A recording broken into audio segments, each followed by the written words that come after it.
Salut tout le monde, bienvenue à tous, nouvelle vidéo YouTube aujourd'hui avec en fond sonore, je ne sais pas si vous avez entendu ce riff purement suédois avec ce son HN2, c'est tout simplement les Français de Death Blood, c'est un trio, c'est sorti l'année dernière, 8 titres.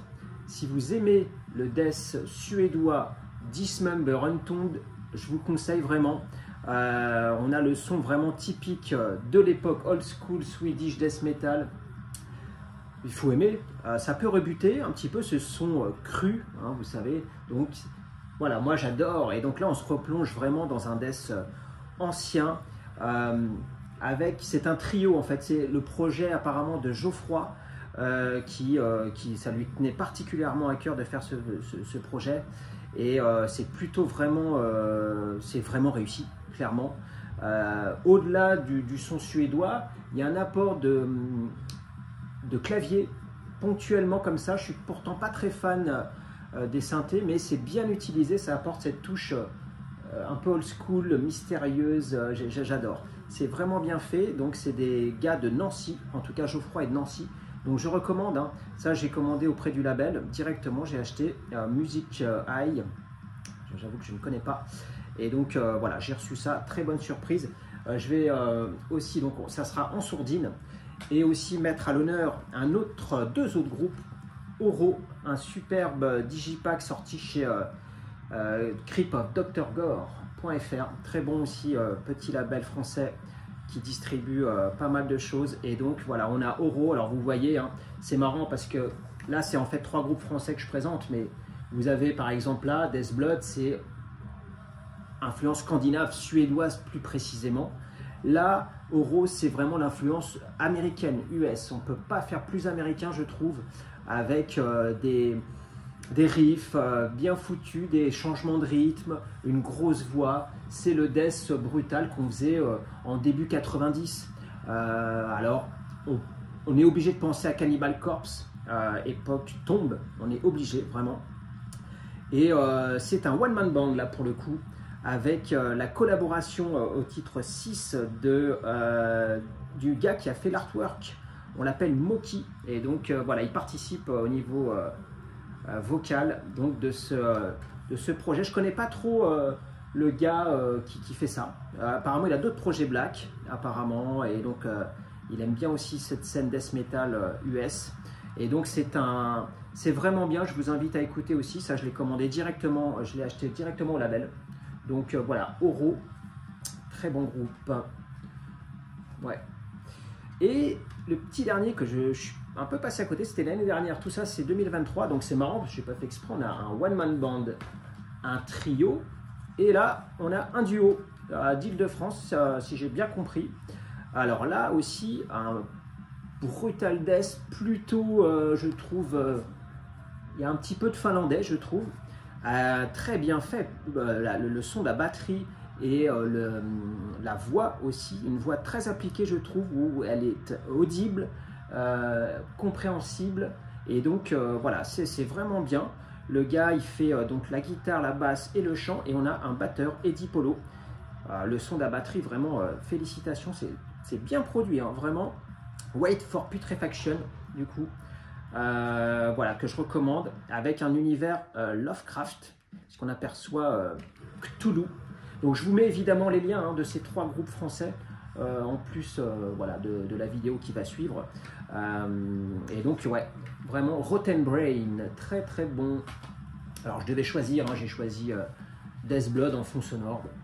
Il fallait choisir parmi les 3 groupes français, donc en tout cas c'est bien, c'est des achats ça que je fais vraiment avec plaisir quand ça me parle. J'achète vraiment avec plaisir. Aujourd'hui, on va partir très loin. On part au Chili, en Amérique du Sud. Est-ce que ça vous parle ou pas déjà? Est-ce que vous avez déjà 1 ou 2 groupes peut-être en tête? En tout cas, c'est une scène très intéressante, je trouve, en Amérique du Sud, où il y a une profusion de groupes, beaucoup de groupes. Donc, je vais vous présenter cette scène, je vais essayer de faire au mieux. C'est un échantillon de groupe que je vais vous présenter également. Il y en a tellement en death metal et même en black, en trash. C'est une scène très riche. Et donc voilà, pourquoi je me suis penché sur... je vais mettre un petit peu moins fort peut-être. Voilà. Pourquoi je me suis penché sur cette scène chilienne? tout simplement parce que ça fait quelques années que y a des groupes comme ça qui me viennent à l'oreille et voilà, je me suis dit tiens, ça fait pas mal de temps que justement je m'intéresse à cette scène. Donc il y a une particularité, il y en a plusieurs d'ailleurs dans cette scène chilienne. En fait, il n'y a pas beaucoup d'habitants, c'est un pays très long, qui est plus long que large. Et donc il y a 19 millions, j'ai regardé les dernières statistiques, il y a 19 millions d'habitants, ce qui correspond finalement, si on doit comparer à l'Europe, aux Pays-Bas quasiment, qu'il y en a 17. Donc il y a assez peu d'habitants par rapport, en tout cas en Amérique du Sud, par rapport au Brésil. Vous voyez qu'il y en a, j'ai regardé, 217 millions. Et donc c'est une scène, moi je trouve honnêtement, très riche, où le ratio groupe de métal et habitants est assez incroyable par rapport au Brésil. Vous voyez, de 217 millions, bah, c'est ce que je me disais juste avant là, de faire la vidéo. Est-ce que tu es capable de citer 10 groupes de death brésiliens? Je suis vraiment pas sûr de vous les citer. Donc comme quoi le nombre d'habitants forcément ne veut pas dire grand chose. Et ça me fait penser un peu aussi à l'Europe, avec des pays comme la Hollande et le Danemark, qui sont en tout cas en death metal, je parle, hein, très riches, très fertiles. Et voilà, c'est des petits pays avec assez peu d'habitants, mais voilà, pour le coup, avec une grosse scène, ce qui traduit sûrement pour le Chili en tout cas une certaine culture finalement métal, et donc ça fait plaisir. Il y a une deuxième particularité, je trouve, c'est que ça tourne beaucoup autour finalement du thrash. C'est un petit peu un dénominateur commun, je trouve, un point commun dans les groupes que je vais vous présenter, et même dans d'autres styles. Je sais qu'il y a une vague black thrash chilienne. Bon là, je suis moins à l'aise pour en parler, mais je sais que voilà, ça tourne beaucoup autour du thrash, je trouve, avec des composantes autour qui sont death, black, doom, grind, mais voilà, ils associent parfois et souvent même les styles. Donc je vais vous présenter du death thrash, du death doom, du black thrash death, et parfois on ne sait même pas trop étiqueter finalement. Donc ça fait partie, je trouve, de cette scène chilienne qui est voilà. Ensuite, c'est une scène d'ici, vue d'Europe, vue de France, qui est difficilement palpable, je trouve. Il faut se pencher dessus, en fait, parce que c'est des groupes qui ne vont pas forcément arriver jusqu'ici en France. En tout cas, il faut bien fouiller. Et c'est un petit peu le hic, c'est-à-dire que moi, je commande au Chili directement, la plupart du temps, quand je veux vraiment quelque chose.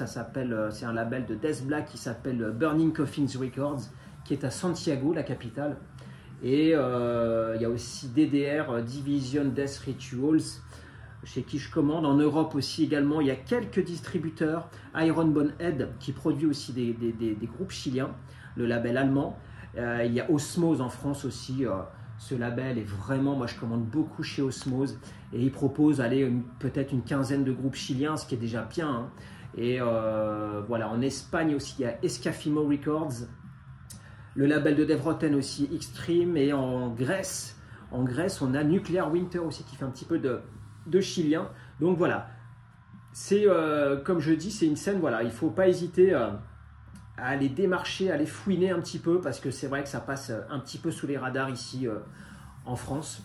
Voilà. Alors après, il y a un contexte, un contexte chilien qu'on ne peut pas éluder finalement. Il y a eu une grosse crise économique avec un régime politique très dur, hein, jusqu'en 90.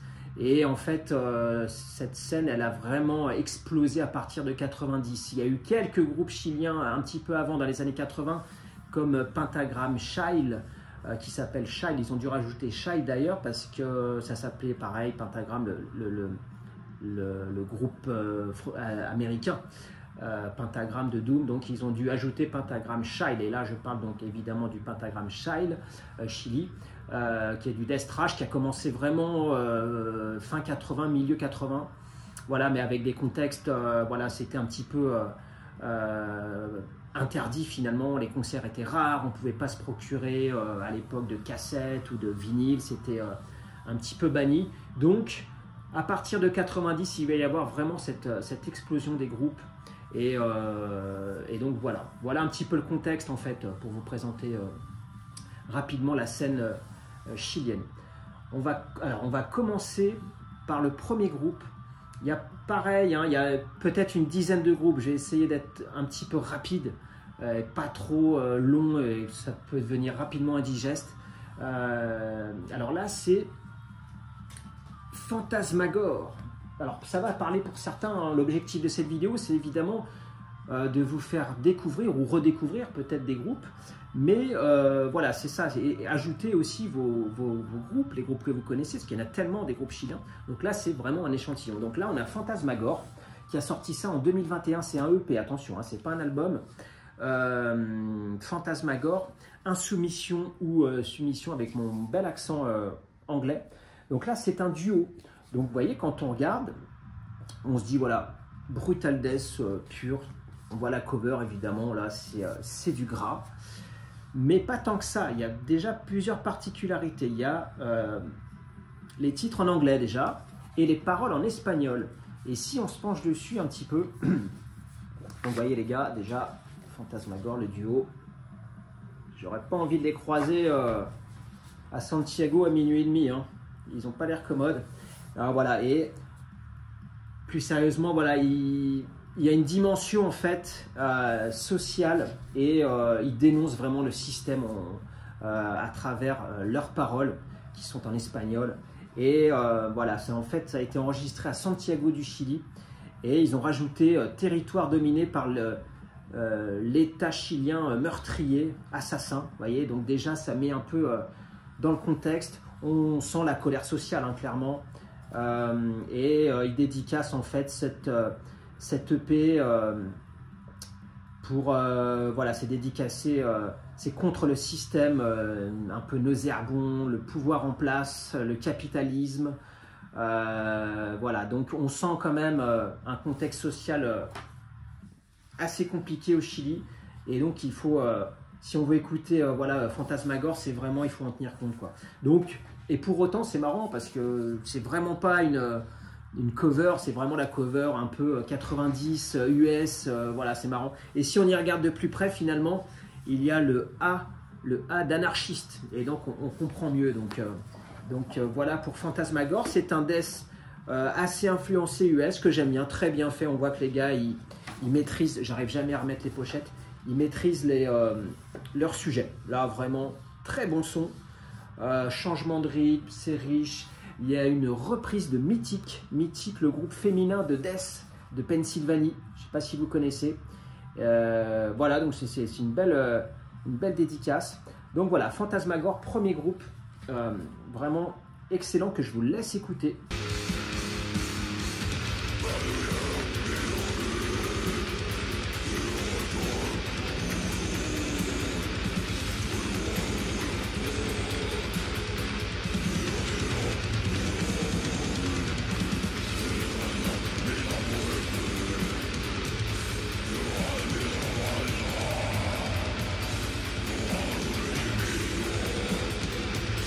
Ensuite, deuxième groupe de Punta Arenas, qui est vraiment dans l'extrême sud du pays, pas loin de la Terre de Feu, vraiment l'extrême sud, c'est incroyable, c'est super loin.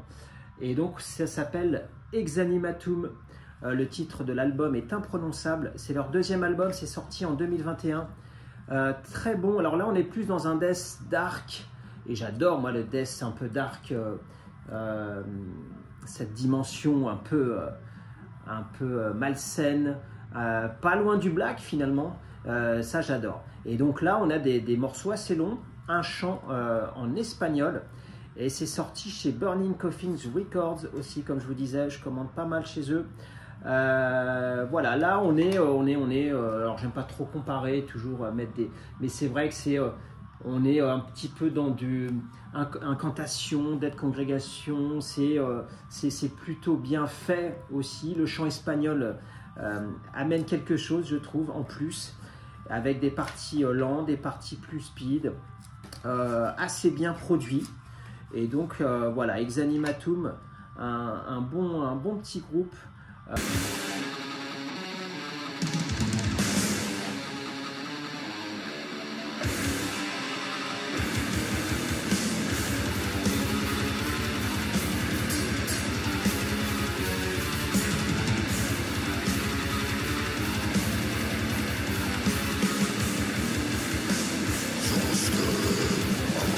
Ensuite, on a, pareil, c'est en cassette tout ça, hein, j'avais acheté. Sepulchrum. Alors là, Sepulchrum, c'est leur premier album. Ils ont juste un EP avant. C'est sorti récemment, hein, 2022. J'ai réussi à choper la cassette parce qu'elle est sold out. Ça, c'est sorti en 100 copies, vous voyez. Donc, c'est pas incroyable. Chez Burning Coffins Records également. Alors là, une espèce de death, mais hyper agressive, pardon, avec un chant qui me rappelle le chant de Ross Dolan d'Immolation dans Dawn of Possession. Et musicalement, je trouve que ça ressemble à Monstrosity, j'en parlais dans ma précédente vidéo. Monstro, époque Imperial Doom, Millennium aussi. Et donc très très bien fait. C'est un album très dense, je trouve. À la fin de l'écoute, on en a plein la tête, mais vraiment dans le bon sens. C'est d'une richesse de riffs. On voit que les gars, ils sont passionnés, vraiment.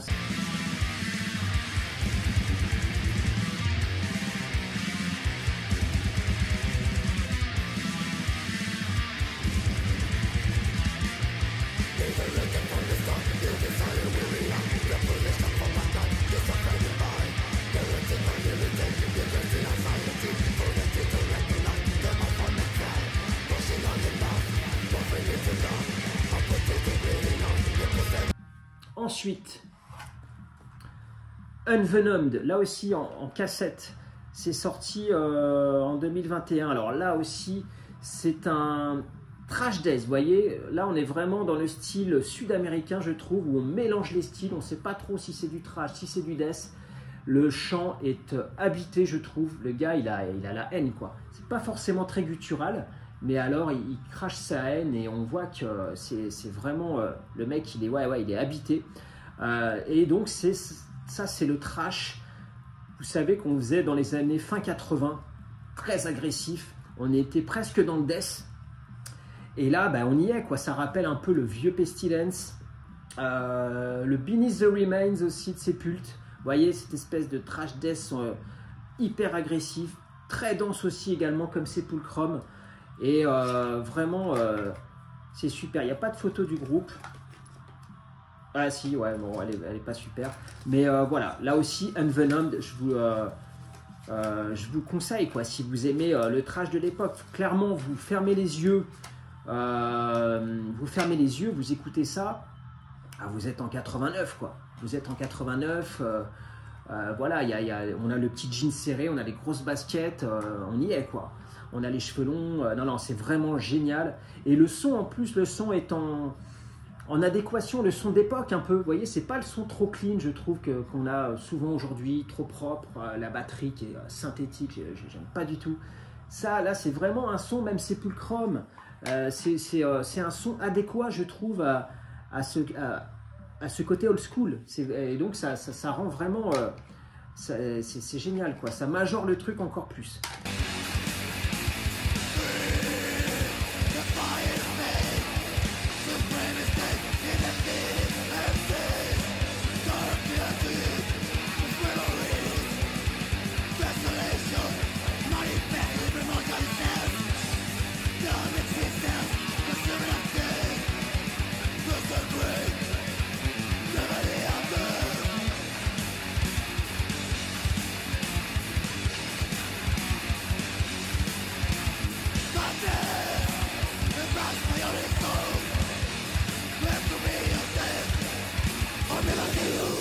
Ensuite, là, on redescend tout doucement. Ah, c'est ma main.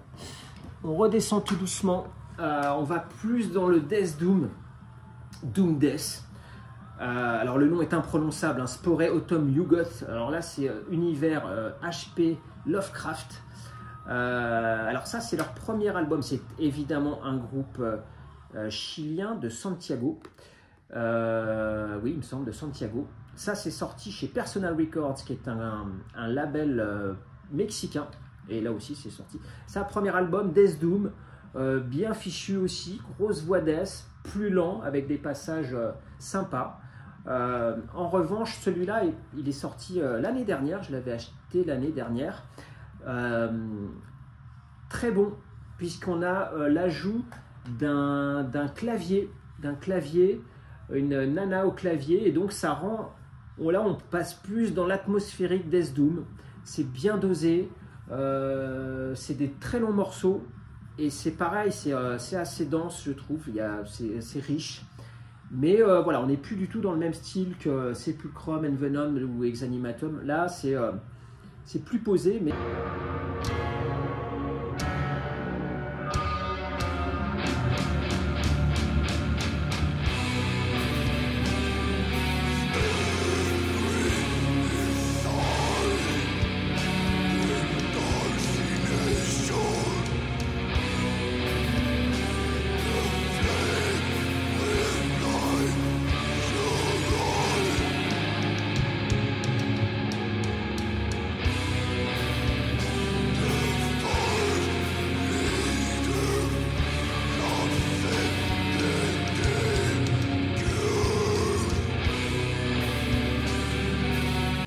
Nouveau groupe, alors là c'est mon...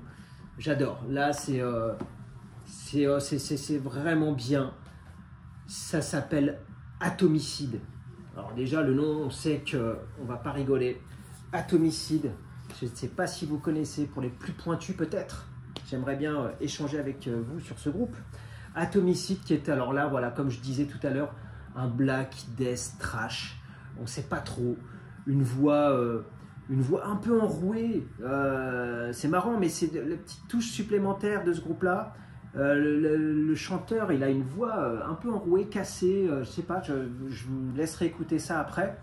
Black Death Trash, c'est très war, clairement c'est un rouleau compresseur, c'est-à-dire que ça vous roule dessus, mais le rouleau compresseur, il refait demi-tour, il regarde dans le rétro pour voir si vous êtes bien écrasé, et il repasse une deuxième fois.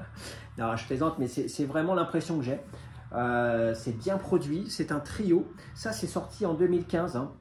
Chaos Abomination. Bon, là, les titres, clairement, c'est, vous voyez, on est Desolation, Nefarious, voilà, enfin, je suis très mauvais en... Mais Under the Spell of Destruction, vous voyez un petit peu l'ambiance Death Black Trash. Voilà, ça c'est sorti en 2015, très bon, hein, Chaos Abomination. J'ai également la tape. C'est pas l'extrait que je vais vous faire écouter d'ailleurs. L'extrait, ah oui, ça c'était le EP, un EP qui est sorti. J'achète rarement ce format-là, mais je l'ai acheté chez Iron Bonehead. Hein. Tout ça c'est Iron Bonehead. C'est sorti chez eux, qui fait pas mal de chili, comme je vous disais. Atomicide, très bon. Ça c'était en 2018. EP. Et là, alors là, c'est encore, je trouve, là, c'est un split LP avec le groupe californien Ascended Dead, j'arrive jamais à dire. Split LP très bon, hein, sorti chez Dark Descent. J'ai adoré cette, ça c'est sorti en 2021, je crois, avec la face donc Atomicide, qui est excellente. Alors là, un son aussi, j'adore, c'est l'extrait que je vais vous faire écouter, avec une reprise de Sepultura pour Atomicide, Warriors of Death. Je ne sais plus si c'est Bestial Devastation ou Morbid Vision, enfin voilà. Très très bon groupe, hein, franchement. Alors c'est marrant, ils sont grimés les mecs, il y a des chaînes, c'est très black, il y a des têtes de mort. Je trouve pas ça forcément en adéquation. Moi je vois ça plus du death, vous voyez, je les verrais plus en jean basket, dans un cimetière, vous voyez, ou quelque chose comme ça. Là on est vraiment très très black, pur. Les photos on dirait voilà, des photos vraiment de black metal pur là, alors que pas forcément. Voilà, je trouve pas ça forcément en adéquation, mais bon, voilà, ça c'est vraiment un petit détail. Donc voilà, je vous laisse écouter un extrait d'Atomicide de ce superbe split LP.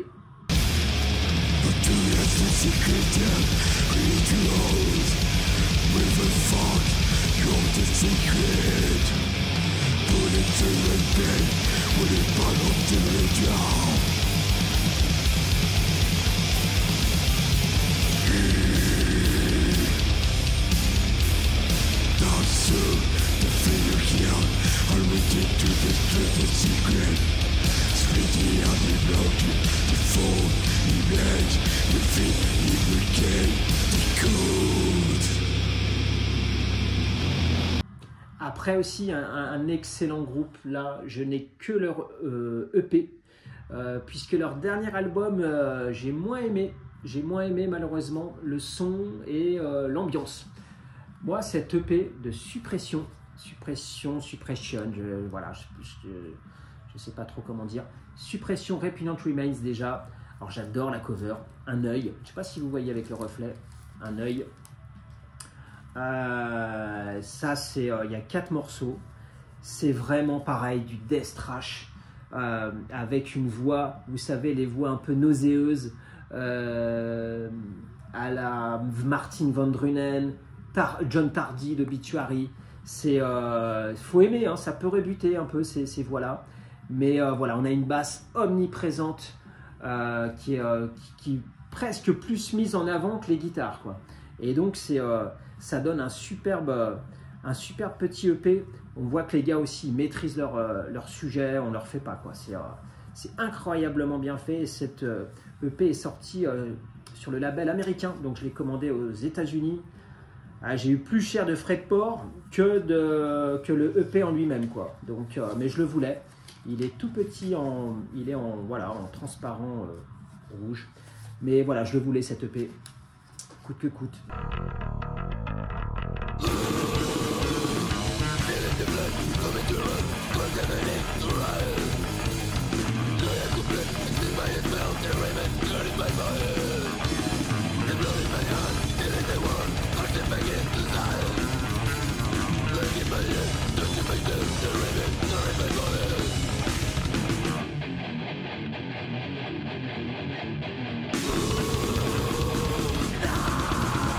C'est génial. Là, pareil, vous fermez les yeux, vous êtes en 90, 91, quoi, clairement. Suppression. Ensuite, on a Unosprechlichen Kulten. Alors, c'est un nom bien allemand, mais c'est inspiré aussi de Lovecraft. C'est un groupe assez connu, on va dire, au Chili, et même là, peut-être que ça va vous parler. Unosprechlichen Kulten, qui est excellent, univers 100% Lovecraft, comme vous voyez. Je crois que c'est Cthulhu hein, qui est en train de se baigner. Et ça, c'est un split LP qui est sorti, c'est vieux, hein, en 2012-2013, je crois, avec After Death. After Death, c'est le post-Nocturnus, finalement, avec Mike Browning, qui est batteur-chanteur. Et voilà, After Death aussi, très bon. Je n'ai pas commencé à m'égarer, mais bon. Voilà, là, on est sur la partie Unosprechlichen Kulten. Ah, je vais réussir à le dire. Et j'ai un autre album, j'ai pas tout hein, de ce groupe qui existe depuis longtemps. Hein. Là, la plupart des groupes, ils sont là depuis 2000, 2010. C'est des groupes relativement vieux, on va dire. Ouais, ils ont peut-être une quinzaine, vingtaine d'années. Ça, c'est leur album que j'avais beaucoup aimé aussi, avec un univers vraiment Lovecraft. C'est bien foutu. En fait, c'est presque du Immolation, mais avec une dimension occulte, Lovecraft. Donc ça serait assez réducteur finalement de résumer ce groupe à Immolation. Il y a une touche supplémentaire, je trouve.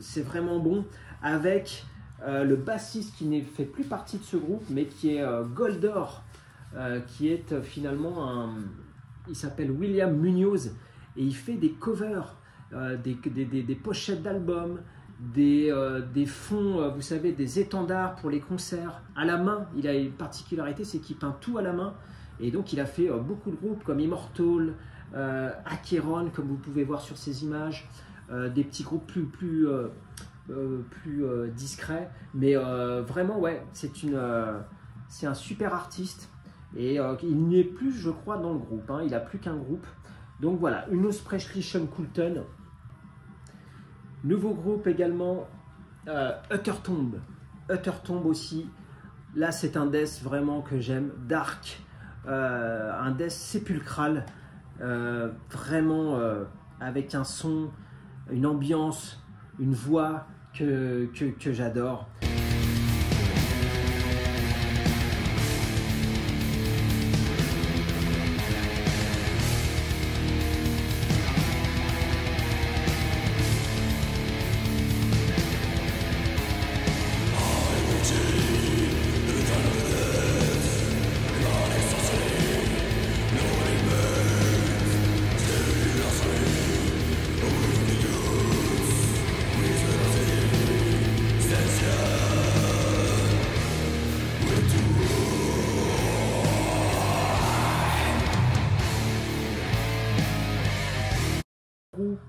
Nouveau groupe, oui, celui-là est plutôt récent, c'est Putridiel, excellent, de Valparaiso, c'est au centre du pays. Tous les groupes là, ils sont la plupart du temps de Santiago, hein, attention.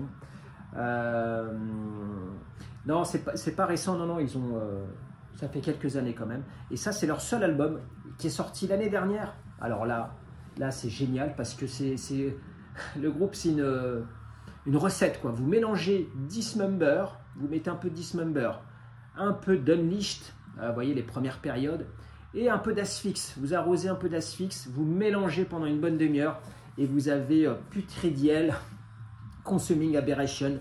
La voix, elle est à la Martin van Drunen, encore une fois, une voix nauséeuse que j'adore, et avec un son typiquement suédois. Ça devrait plaire justement à Geoffroy de Death Blood. Putridiel, si vous ne connaissez pas, vraiment c'est plaisant, ça met la pêche, c'est bien foutu, il y a plein de changements de rythme, et c'est sorti chez Pulverized Records, le label encore une fois singapourien. Voilà, très très bon, et je vous laisse écouter bien évidemment.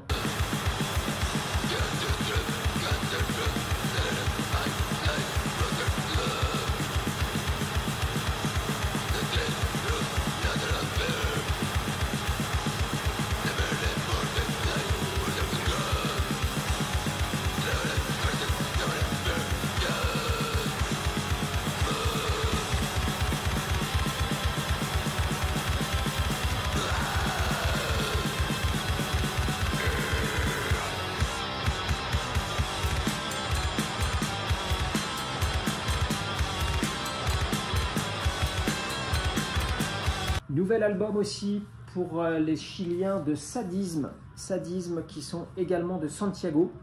Ça, c'est sorti l'année dernière. C'est un groupe, je suis content de l'avoir. Ça, c'est un death vraiment classique, vraiment le death metal pur. C'est assez agréable à écouter. Ça ne demande pas une attention particulière ou une concentration particulière.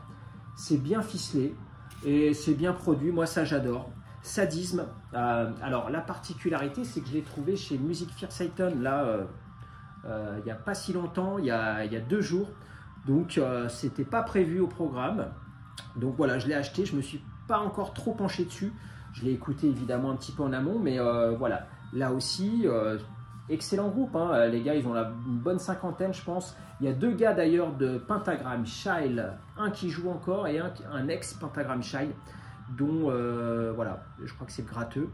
Et Pentagram Child, justement, ils ont une actualité, c'est qu'ils vont sortir chez Listenable, le label français, un album en 2024. Donc c'est une bonne nouvelle. Donc voilà pour cette scène chilienne qui est vraiment intéressante. Et ça, quand je fais ces achats, alors c'est sûr, hein, il faut aller dénicher et tout, mais c'est des achats, voilà, comme pour les groupes français là, que je vous ai présentés, c'est des achats que je fais avec plaisir, de conviction. C'est bien parce que ça fait vivre ces groupes, et d'acheter physiquement, je trouve que ça a une dimension encore plus particulière. Donc voilà pour cette vidéo sur la scène chilienne. N'hésitez pas, j'espère que voilà, vous en aurez appris un petit peu plus ou davantage sur cette scène chilienne. Si je peux vous faire découvrir évidemment des groupes de cette scène, c'est cool. Donc n'hésitez pas avec vos commentaires, hein. Vous êtes toujours hyper réactifs, je trouve, et d'échanger avec vous, vous m'en apprenez aussi beaucoup. Donc c'est mutuel, c'est un échange sympa toujours. Donc voilà, là j'étais en tailleur depuis une bonne quarantaine de minutes, je pense. Et je vais me relever et je vais penser à Forgotten Wisdom et à Vinyl Actu. Voilà, ils en seront, ils savent, ils feront le lien. Donc voilà, pour une prochaine vidéo, je vous dis à bientôt. Ciao.